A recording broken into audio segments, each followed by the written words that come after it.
Hey guys, and welcome to the Working Money Channel. So this is just in from WhaleWire. VanEck has now announced that they are delisting their Bitcoin strategy ETF, citing poor performance and lack of investor interest. The decision, though, coincidentally, or maybe not so coincidentally, follows SEC approval for listing shares of their spot Bitcoin ETF product just 1 week ago. So it's looking as though these big firms are now making some serious decisions about their former Bitcoin products. Breaking: VanEck delists Bitcoin strategy ETF due to poor performance and low investor interest, despite a recent SEC approval for their spot Bitcoin ETF. Over here, VanEck does announce the changes to the ETF product line. You can see that yesterday they did announce that they plan to close and liquidate one of its VanEck ETFs.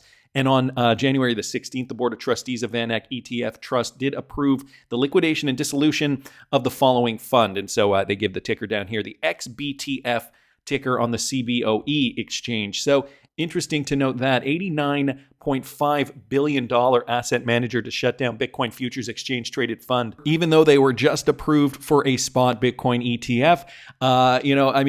Probably because it might cannibalize the new product. According to a new press release, New York-based investment management firm VanEck says that it plans to close and liquidate the VanEck Bitcoin Strategy ETF, an exchange-traded product listed on the Chicago Board Option Exchange. Here is a quote, guys. As the sponsor of VanEck ETFs, VanEck continuously monitors and evaluates its ETF offerings across a number of factors, including performance, liquidity, assets under management, and investor interest, among others. The decision was made to liquidate the fund based on the analysis of these factors and other operational considerations. So that is now, I guess, the official statement here from VanEck. They say that their futures ETF will be closed on January the 30th, while it's scheduled to be liquidated on February the 6th. Investors who continue to hold shares receive proportional amounts of cash in their accounts. So boom, big changes being made in the traditional financial market, or TradeFi, when it comes to Bitcoin spot products that they may have been holding over the last couple of years. I guess VanEck might just be the first in a slew of other companies changing it up. I mean, now that we've got SEC approval, things are going to look very, very different, even though it did take quite a bit of time. This one courtesy of Michael Branch here. Fear of the unknown. This is the excuse the SEC is giving with regards to the delay of their Bitcoin ETF approvals. This was coming from Hester Peirce. She commented on this. SEC official Hester Peirce sees the delayed approval of spot Bitcoin ETFs, or exchange-traded funds, as squandered time. Yeah, pretty much. In a new interview with Natalie Brunell, Peirce, one of the SEC's 5 appointed commissioners, says the regulator should reflect on what she argues were errors in the approval process. So she's even saying that, they dropped the ball during the approval process of these ETFs. This has perplexed me for many years now. This is the quote: because I look at the standards that we have and I say, look, if a product meets the standards, it doesn't really matter whether we like the underlying. The innovation with exchange-traded products is they bring investors access to a wide range of assets, securities and non-securities, through this vehicle, which is a security vehicle. And that means that it's easier for them to have in their portfolios. Perhaps it makes it easier for a lot of people to interact with an asset if it's in that wrapper. I understand that Bitcoin was a new thing, and so it took some time for the agency to get its arms around it. But really, that isn't the real question we should be asking when we're approving these exchange-traded products. It's about how the product itself will trade. And so I think it's just a bit of fear of the unknown. And so, maybe a bit of fear of the unknown, maybe because there are some counterpoints, underlying conflicts of interest that the SEC does not want to address. ETHgate, maybe? I don't know. Just putting it out there. But, the crypto landscape is, it's starting to look very different now. Now that we've got this Bitcoin spot ETF, I know a lot of retail traders, maybe people that are new to this crypto cycle, were expecting Bitcoin to continue to rally based on this news.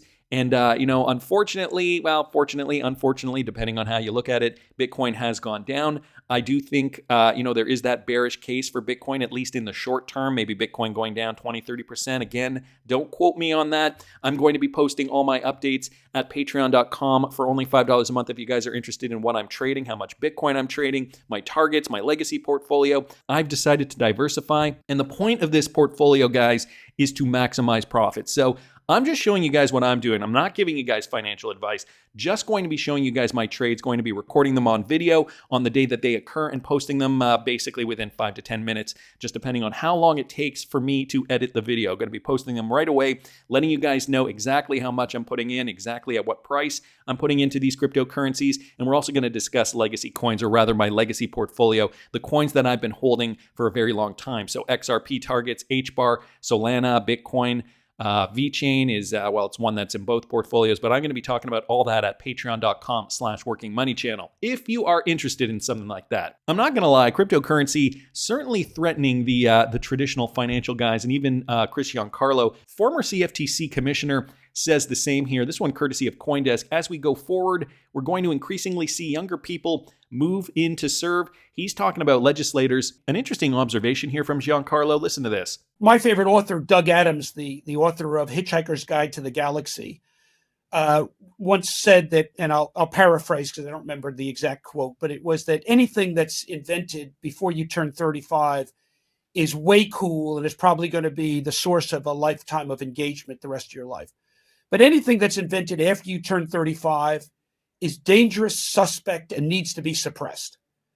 I think there's a lot of that going on in crypto. And when we've got an administration that's, pretty heavily populated by septuagenarians, in some case octogenarians, this is something that threatens everything they know about finance going back to their days when they had passbook savings accounts and checkbooks. And I can understand why this innovation is very threatening. I think as we go forward, whether it's a Republican or Democrat, whether it's a Trump or any other administration, we're going to increasingly see younger people moving in to serve. And younger people will bring with them a comfort level with networks.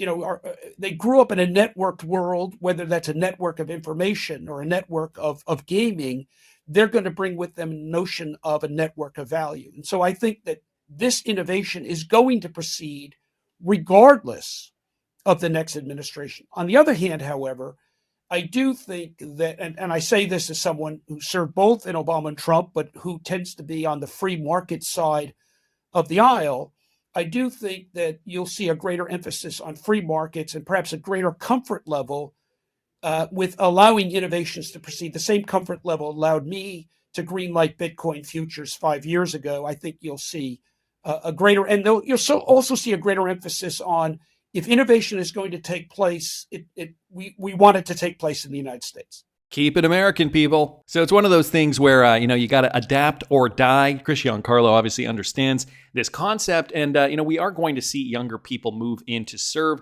Millennials were, the first group of people that really kind of grew up with the technology, grew up with the internet maybe in their teen years, maybe a little younger, but eventually, we're going to see more, and millennials now, the older ones are in their early 40s. So, we're going to start to see more of these types of people now join regulatory bodies, join areas of government where they can be influential. And I think Chris Giancarlo's really hit the nail on the head. By, the latter half of this decade, I think we're going to really see some big changes. But guys, it's already starting right now. So that is interesting considering, we just recently got this Jamie Dimon from Davos. JP Morgan CEO Jamie Dimon says his personal advice is to not get involved in Bitcoin. I can't believe this guy. Cryptocurrencies, there are two types.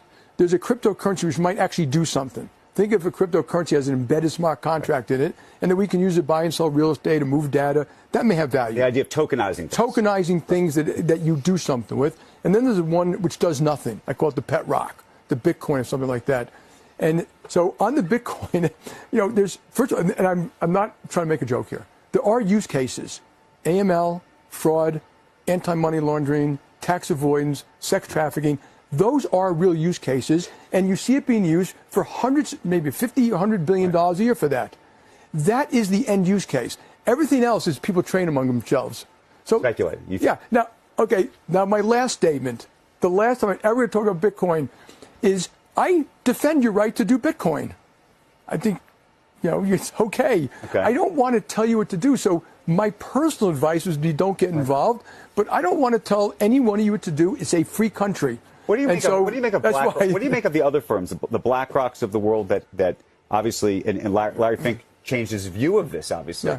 And maybe he changed his view because you think he genuinely believes in Bitcoin or believed it because he thinks that there's a marketplace for it and he wants to be part of that market. But what do you think of there's about a dozen big financial companies Fidelity included. Number one, I don't care. So just please stop talking about this shit.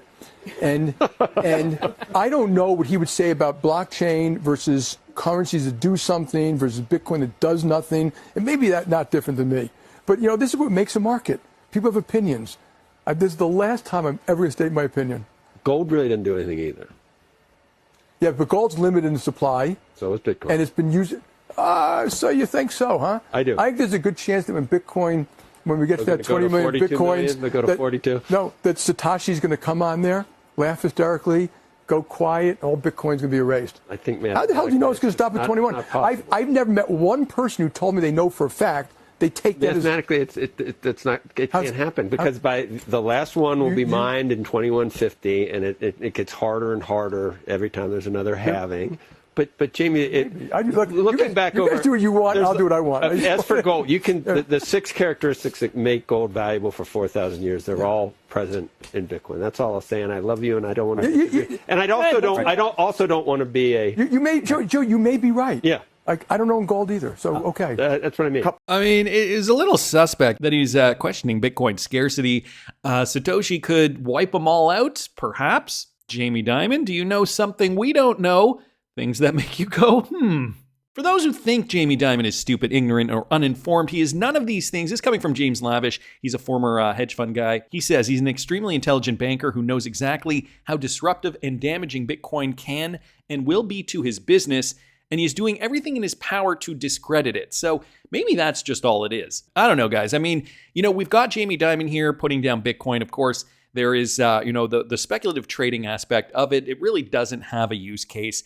But he did say that he was bullish, or at least positive on utility coins, cryptocurrencies that perform actions that solve problems. The XRP cryptocurrency, obviously one of those. And so is it a surprise to you that employees at Ripple are behind this crypto revolution in a more meaningful capacity? Guys, we just got word that Andrew Whitworth, policy director of the EMA region at Ripple, and he has been since August of 2022, he just joined the policy council at the UK Crypto Assets Business Council. And he said 2024 will be a pivotal moment for the sector. This courtesy of XRP Drops here. You can see the statement down here. I believe this was from his LinkedIn profile. We are excited to announce Andrew Whitworth, policy director, is set to join the policy council and will be taking the helm as the chair of the intermediary working group. And so he is saying, on behalf of Ripple, I'm excited to have accepted these positions within the UK CBC. And look forward to helping advance the discourse of crypto assets and Web3 in 2024. So big news there, guys, coming out of the UK Crypto Asset Business Council. Another Ripple employee that can influence the shaping crypto landscape globally.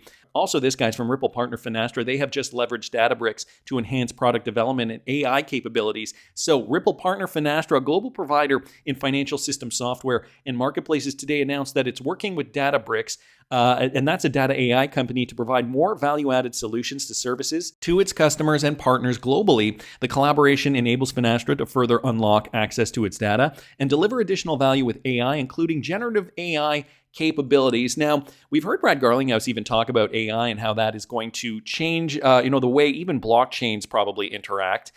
Interesting. I don't know if we've heard of any AI developments on the XRP ledger as of yet.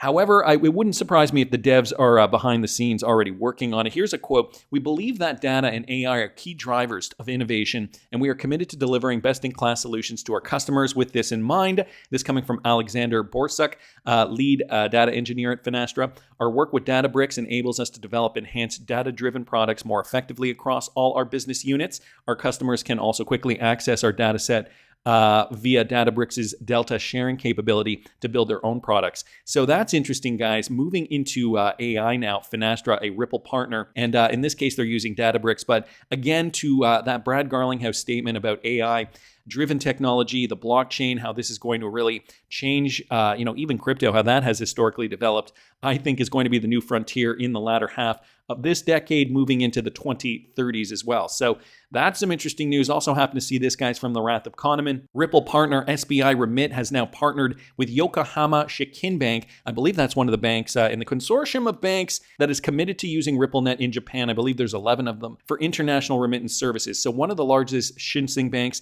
is the prefecture in terms of deposit volume and is ranked second in Kanagawa Prefecture as the main bank. Will Ripple payments be used again this time? The number of foreign workers in Kanagawa is the 4th largest in the country, and SBI remits Japanese ODL corridor seems to be a great success already. He was retweeting out Crypto Narcissist's tweet here, but I've also got the article up here, guys. SBI remits international remittance service provision in partnership with Yokohama Shinsei Bank. So big Ripple partners here, moving towards more financial inclusion. As you guys can see down here, the Yokohama Shinsei Bank is a regional financial institution committed to the sustainable development of local communities and to identifying and addressing local challenges from the perspective of SDGs and ESG. The bank is a major credit union headquarters in Yokohama City, I can never get this word right, Kanagawa Prefecture, with the network of 61 branches. So, it sounds as though they have some reach there in Japan. Of course, SBI Remit's mission is to provide highly convenient international remittance services.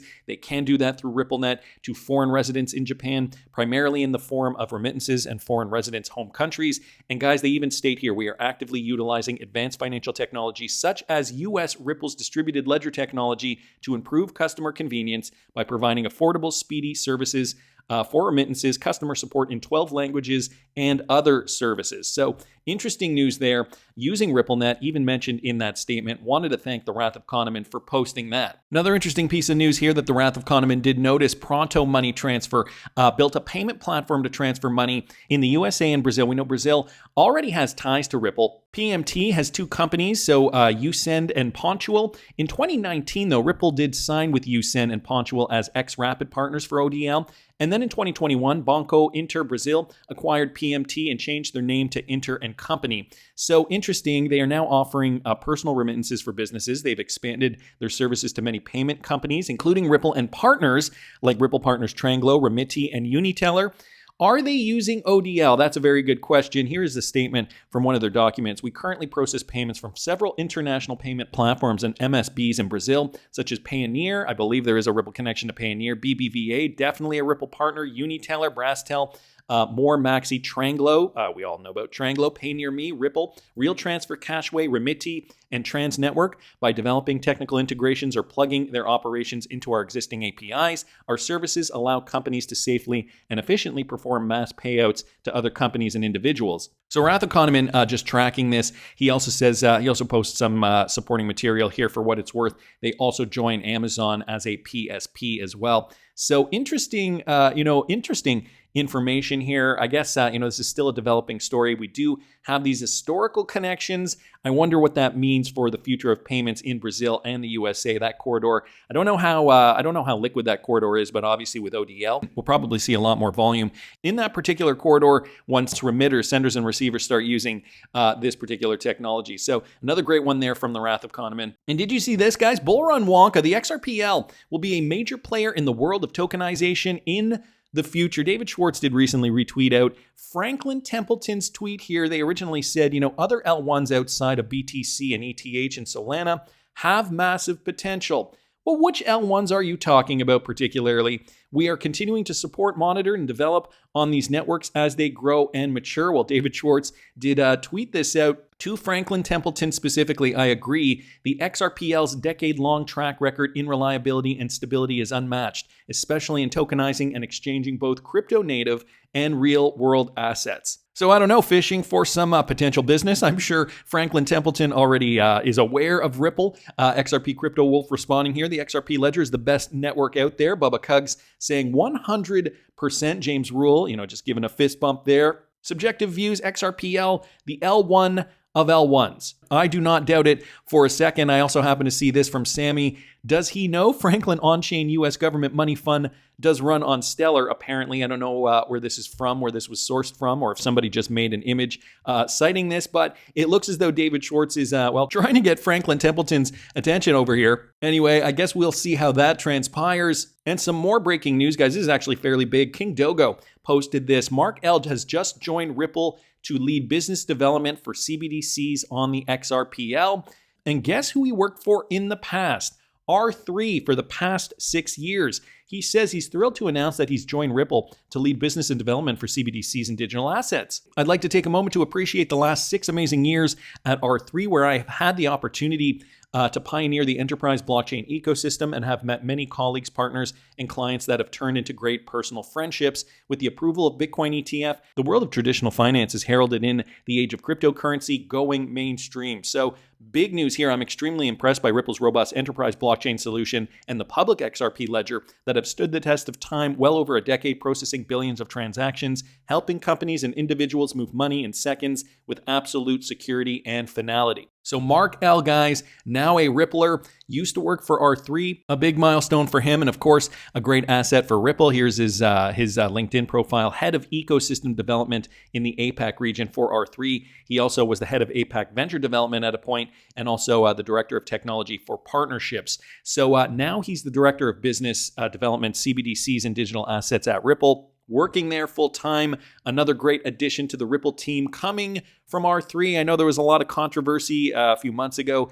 Does R3 still settle in XRP? Can it? I mean, yes, it can. Are they doing it? And there was controversy surrounding that. We have confirmed, though. I'll see if I can find the video that they do. I will link it up here in the top right-hand corner. And now we've got Mark L, former R3 employee, now joining as lead business development for CBDCs on the XRP ledger. So wanted to thank King Dogo for pointing that out. And they laugh at us. I mean, when we talk about flipping the switch, it's a real thing. I've heard David Schwartz say it. But guys, it's even happening at Davos. Adapt or get left behind, plain and simple. This is a video that was put up by Cypress Dement and Corp. And remember who Accenture is partnered with? That's right, they're partnered with Ripple. Ripple's also at Davos this year. Back in 2015, payments platform Ripple did ink a deal with Accenture. So at that point, they struck an alliance with Ripple, an enterprise company providing cross-currency settlement solutions for financial institutions. Through the use of the firm's low overhead and fast ledger systems, banks can, according to the firm, considerably decrease their costs in the payment domain while increasing oversight and transaction reliability. So one of those very first partners for Ripple, Accenture. And guys, here's what they are saying at Davos. Listen to this. In order to not be afraid, you have to know more about this technology than you've ever had to know about technology, because you didn't have responsible PC, you didn't have responsible cloud. And in 3 decades, I've never stood in front of a client and been able to say, this technology will change everything about your business positively if you do it right. I mean, think if you're a CEO, and I remember the day we started talking about ChatGPT. It was like you would flip the switch, and like these CEOs, the day before, never said AI or it was something off in the future. Suddenly it's here and now, and you better be up to speed or you're going to lose. Right? Yeah. So you have to be up to speed or you're going to lose. I'm sorry, it was not the CEO of Accenture who was mentioning the flipping of the switch, but you guys can see the wording. It's not going away. It is not made up. They are looking to flip the switch eventually on cryptocurrencies. She does say here, though, that if you use the technology correctly, it can change your business fundamentally. Of course, this is probably why they've partnered with a big influential company like Ripple 9 years ago. It's only a matter of time, guys, before the switch is flipped. An XRP utility changes the face of not only payments, but all the other use cases that it was intended to solve for. That's just my opinion, but I want to hear what you guys think. Please subscribe to the channel if you haven't already. Like the video if you like the content I'm providing. I always love hearing your comments. See you in the next one, guys.